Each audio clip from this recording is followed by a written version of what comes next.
ಹಾಸನ ಜಿಲ್ಲೆಯ ಹಾಲೂರು ಪಟ್ಟಣದ ಹಳೆ ಹಾಲೂರಿನಲ್ಲಿ ನಿನ್ನೆ ರಾತ್ರಿ ಸಂಭವಿಸಿದಂಥ ಒಂದು ಭೀಕರ ಸ್ಫೋಟ, ಒಂದು ರೀತಿ ನಿಗೂಢ ರೀತಿಯ ಸ್ಫೋಟಕ್ಕೆ ಕಾರಣ ಏನು ಅಂತಕ್ಕಂಥ ಆತಂಕ ಸಹಜವಾಗಿ ಸ್ಥಳೀಯರಲ್ಲೂ ಕೂಡ ಮೂಡಿದೆ.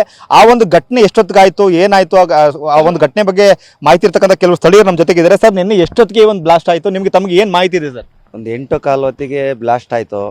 ನಾನು ಏನು ಈ ಥರ ಸೌಂಡ್ ಆಯ್ತಲ್ಲ ಅಂತ ಬಂದು ಇಲ್ಲಿಗೆ ಬಂದು ನೋಡಿದಾಗ 2 ಜನ ಹೆಂಗಸರು ಅಲ್ಲೇ ಈಚೆಗಡೆ ಗಾಡಿ ಎಲ್ಲ ಮುರ್ಕೊಂಡು ಬಿದ್ದೋಗಿದ್ರು ಅಲ್ಲೇ. ಅಷ್ಟೊತ್ತಿಗೆ ಆಂಬುಲೆನ್ಸ್ ಬಂದಾಗ ಬಾಡಿ ಎತ್ತಾಕಿ ಹೊಡೋದು. ನೀವು ನೋಡಿದಾಗೆ ಮನೆಯಲ್ಲಿ ಯಾರ್ಯಾರು ಇದ್ರು, ಎಷ್ಟು ಜನ ಇದ್ರು, ಮಕ್ಳು ಎಷ್ಟು ಜನ ಇದ್ರು, ದೊಡ್ಡವರು ಎಷ್ಟು ಜನ ಇದ್ರು ಸರ್? ಒಂದು ಇಷ್ಟುದ 2 ಹುಡುಗರು ಇದ್ರು, ಒಂದು ಸಣ್ಣ ಪಾಪ ಇತ್ತು, ಒಂದು ಮುತ್ಕಯ್ಯ ಆಚೆಲ್ಲಿ ಎತ್ಕೊಂಡಿತ್ತು. ಅವ್ರ ಮಗನೇನ ಕಾರ್ ಈಚೆಗೆ ತೆಗಿತಿದ್ರು ನಾವು ಬಂದಾಗ. ಅಷ್ಟೇ. ಭಯಂಕರ ಸೌಂಡ್ ಬಂತು, ಇಡೀ ಹಾಲೂರಿಗೆ ಕೇಳಿತ್ತು ಸುತ್ತಮುತ್ತ ಎಲ್ಲ. ಅಷ್ಟು ಪ್ರಜರಾಗಿ ಬಂತು ಅದು. ಅಯ್ಯೋ ಭಯ ಏನೋ, ಅಲ್ಲಿಂದ ಓಡ್ ಬಂದು ನಾವು ಇಲ್ಲಿಗೆ. ಇಲ್ಲೇ ನಮ್ದು ಮನೆ ಮುಂದೆ ಸ್ವಲ್ಪ ದೂರ, ಅರ್ಧ ಕಿಲೋಮೀಟರ್ ಹೋಗ್ತಿಲ್ಲ, ಇಲ್ಲೇ ಪಕ್ಕದಲ್ಲೇ ಮನೆ ಇರೋದು. ಇಲ್ಲಿ ಇದು ಒಂಟಿ ಮನೆ ಇದೆ, ಪರವಾಗಿಲ್ಲ. ಅಕ್ಕಪಕ್ಕ ಮನೆ ಇದ್ರೆ ಏನಾಗ್ತಿತ್ತು ಅಂತ ಇನ್ನೂ ಬ್ಲಾಸ್ಟ್ ಆಗೋದು. ಅವ್ರ ಪಕ್ಕದವರಿಗೂ ತೊಂದರೆ ಆಗೋದು ಇಲ್ಲಿ ಇದ್ದಿದ್ರೆ ಅವ್ರಿಗೆ. ಅಷ್ಟು ಇದಾಗಿತ್ತು. ಈಗ ಇದು ಮನೆ ಸುದರ್ಶನ್ ಅಂತಕ್ಕಂಥವ್ರ ಮನೆ, ಅವ್ರು ಏನ್ ಕೆಲಸ ಮಾಡ್ಕೊಂಡಿದ್ರು ಅಂತ ತಮ್ಗೆ ಏನಾದ್ರು ಮಾಹಿತಿ ಇದೆಯಾ? ಗೊತ್ತಿಲ್ಲ ಸರ್, ಅವ್ರು ಏನ್ ಕೆಲಸದಲ್ಲಿ ಇದಾರೆ ಅಂತ ಗೊತ್ತಿಲ್ಲ. ಒಟ್ಟಿಗೆ ಪಕ್ಕದಲ್ಲಿ ಏನೋ ಒಂದು ಗುಡ್ಲು ಮಾಡಿದ್ರು, ಅದ್ರಲ್ಲೇನೋ ಸೌಂಡ್ ಬರೋದು ನಾವು ಒಡ್ಡಾಡ್ಬೇಕಾದ್ರೆ. ಇಲ್ಲಿ ಅದೇನ್ ಕುಟ್ತಿದ್ರ ಗೊತ್ತಿಲ್ಲ, ಆ ರೀತಿ ಇತ್ತು ಅಲ್ಲಿ. ಒಟ್ಟಿಗೆ ಇಲ್ಲೇ ವಾಸ ಮಾಡೋರು? ಇಲ್ಲೇ ಇದ್ರು, ಸ್ವಂತ ಮನೆ ಅದು ಅವ್ರದ್ದು. ಬನ್ನಿ, ಈಗ ಇವ್ರು ಏನ್ ಕೆಲಸ ಮಾಡ್ಕೊಂಡಿದ್ರು ನಿಮ್ಗೆ ಗೊತ್ತಿರಂಗೆ? ಅವ್ರು ಏನಾದ್ರು ಕಲ್ಲು ಗಣಿಗಾರಿಕೆ ಅಥವಾ ಬ್ಲಾಸ್ಟ್ ಮಾಡ್ಲಿಕ್ಕೆ ಏನಾದ್ರು ಇದನ್ನ ಸಪ್ಲೈ ಮಾಡ್ತಿದ್ರೆ? ಏನ್ ನಿಮ್ಗೆ ಏನ್ ಗೊತ್ತಿದೆ ಸರ್? ನಮಗೇನು ಇಲ್ಲಿ ಮಾಹಿತಿ ಗೊತ್ತಿಲ್ಲ.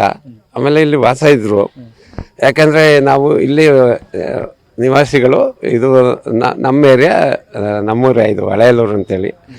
ಇವರು ನಾವು ಇದು ಪಟಾಕಿ ತಯಾರು ಮಾಡ್ತಾರ, ಮದ್ದು ಗುಂಡು ತಯಾರು ಮಾಡ್ತಾರ ಅಂತ ಗೊತ್ತಿಲ್ಲ.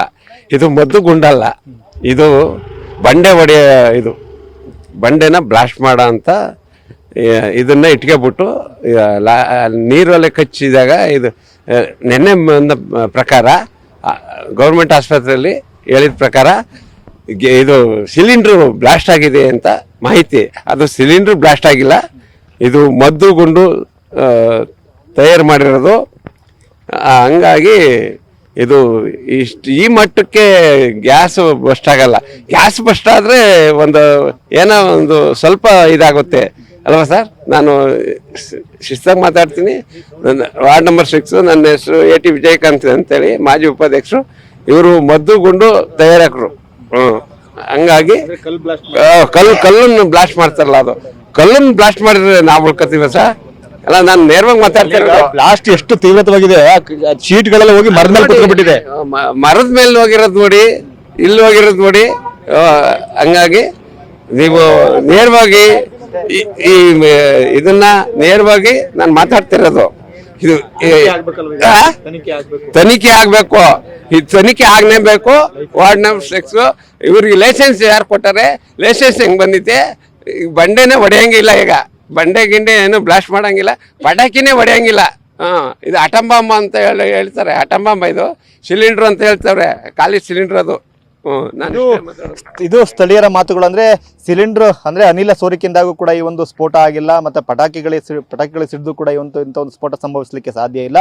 ಬೇರೆ ಏನೋ ಆಗಿದೆ, ಅದು ಕಲ್ಲು ಗಣಿಗಾರಿಕೆ ಬಳಸ್ತಕ್ಕಂಥ ಡಿಟೋನೇಟರ್ ಅಥವಾ ಜಿಲೆಟಿನ್ ಕಡ್ಡಿಗಳಿಂದಾಗಿ ಆಗಿರ್ತಕ್ಕಂಥ ಸ್ಫೋಟವೇ ಅಥವಾ ಬೇರೆ ಏನಾರು ಆಗಿದೆಯಾ? ಇದೆಲ್ಲವೂ ಕೂಡ ನಮಗೂ ಕೂಡ ಆತಂಕ ಇದೆ. ಅದೃಷ್ಟವಶಾತ್ ಅಕ್ಕಪಕ್ಕ ಮನೆಗಳಿಲ್ಲ, ದೊಡ್ಡ ಅನಾಹುತ ತಪ್ಪಿದೆ. ಆದ್ರೆ ಈ ಒಂದು ಬ್ಲಾಸ್ಟ್ಗೆ ಕಾರಣ ಏನು ಅಂತೇಳಿ ತನಿಖೆ ಆಗಬೇಕು ಅಂತಕ್ಕಂಥ ಮನವಿಯನ್ನು ಕೂಡ ಸ್ಥಳೀಯರು ಮಾಡ್ತಾ ಇದ್ದಾರೆ. ಕ್ಯಾಮರಾಮನ್ ಮಹೇಶ್ ಜೊತೆ ಮಂಜುನಾಥ್, KB, TV9 ಹಾಸನ.